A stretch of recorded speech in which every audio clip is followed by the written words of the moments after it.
الذين ها کسان یبخلون چې هغوی بخل کوي ویأمرون او دوی حکم کوي الناس خلکو ته بالبخل په بخل باندې په خپله هم بخل کوي او خلکو ته هم مال مه لګوئ. بخل څه ته ویلی شي چې په یو ځای کې د مال لګولو اجد وي او د سره وي دی په هغه ځای کې مال نه لګي یا مال لګي خو چې څومره ضرورت دی د هغې نه کم لګي دی ته بخل ویلی شي. نو دی په خپله باندې هم بخیل دی او خلکو ته هم حکم کوي چې مه لګوئ د غریبانانو له مال مه ورکوئ د مدرسو والا له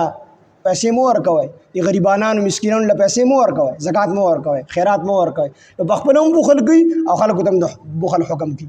ویکتمون او دوی پټوي ما هغه څه آتاهم الله چې ورکړي دي دوی ته الله پاک من فضله د خپل فضل د الله مال ورکړي دی او تعالی کو الله مال درکړي دی نو مال ښکاره کړه د الله د نعمت په خپل ځان کې ښکاره یو مالدار سړی دی نو دی به داسې نه کوي چې څښا پسخا جامې به یې اغوستي او څښا ټوبی به سر کړي او مال به ورسره ډېر شي. دا دی د الله د دغې نعمت ناقدري کې کوم چې الله دله ورکړی مال دله الله درکړي د ښکلې جوړه ځان له واله ښکلې پټکې واله ښکلې ټوپۍ واخله ظاهر که د الله دا نعمت د الله دا نعمت بیان که خلکو ته چې مال الله نعمت راکړي د الله نعمت په ښکاره کوي پټی به نه. اوس د دنیا شي په بوجو پیسې دي او څښا جامې دی اغوستي دي کمزورې جامې دی اغوستي دي نو د خپل شان مطابق او خپل ځان باندې خرچ کړي. ویکتمون او د بخیلان پټوي ما هغه څه آتاهم الله هغه مالونه آتاهم الله چې الله ورکړي دي دوی ته من فضله د خپل فضل نه نو دا دی پټي. واعتدنا موږ تیار کړي دي للکافرین د کافرانو دپاره عذاب مهینا عذاب سپکوونکي اهانت کوونکي رسوا کوونکي عذاب الله وي موږ د دې لپاره تیار کړي دي. والذین ها کسان ينفقون چې دوی خرچي اموالهم خپل مالونه بعضې کسان دي چې خپل مال خرچ کوي بخیلان نه دي خو ریاکار دي نو الله وی ریاکاري به هم نه کوي مال به خرچ کوي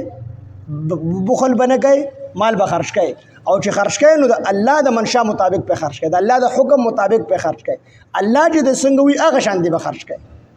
نو دویم قسمه خلک هغه دي والذین ها کسان ينفقون چې دوی خرچ کوي اموالهم خپل مالونه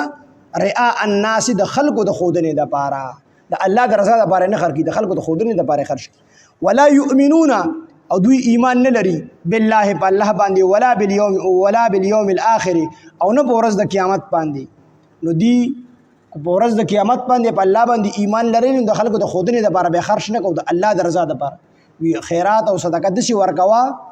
چې په ښي لاس باندې ورکړي چې ګس لاس ته خبر نشي. زکات به ښکاره ورکوي او صدقه او خیرات چې ورکوي هو زکات کې هم بیا دا خبره ده که استاد دا مقصد وي چې یاره دا زکات زه دې وجې نه ښکاره ورکوم چې خلک ته عبرت والی او څوک زکات نه ورکړي هغه زکات ورکړي نو بیا ټیک ده او که نه په دې نیت یې ورکوي چې یاره خلک ووایي چې دې زکات ورکړي دا هم بیا به ریا کړه نو نیت په اعتبار دی. نو دلته الله فرمایي چې کو دی په الله او د الله په قیامت باندې یقین لرلی په ورځ د آخرت باندې نو دی به د الله د ښودنې دپاره مال نه خرچ کوو بلکې د الله دپاره به یې خرچ کوو. ولا یؤمنون دوی ایمان نه لري بالله په الله باندې ولا بالیوم الاخر نه په ورځ د قیامت باندې. ومن یکن الشیطان او هغه څوک چې وي شیطان له د هغه دپاره قرینه ملګري نو فساء قرینه نو ها شیطان د بد ملګری دی. شیطان په دنیا کې د شیطان ومنله په دنیا کې د شیطان ملګرتیا وکړه شیطان ورته د ښودنې دپاره ورکړه د ښودنې دپاره ورکړو شیطان ورته بخل کوه د بخل وکړو دنیا کې د شیطان ملګرتیا وکړه نو کوم انجام چې په آخرت کې د شیطان نو دکه به د شیطان د ملګري وي په آخرت دنیا کې هم د شیطان ملګری دی نو په آخرت کې به ورسره هم ملګري وي. ومن یکن الشیطان هغه څوک چې وي شیطان له د هغه دپاره قرینه ملګري دا شیطان د دې لپاره ملګری دی په دنیا کې نو فساء قرینه نو هغه بد ملګری دی فساء نو هغه ډېر بد قرینه ملګری دی نو چې دی په دنیا کې هم ملګری دی نو په آخرت کې به هم ملګري نو کومه سزا چې د شیطان وي نو دکه به د شیطان د ملګري وي.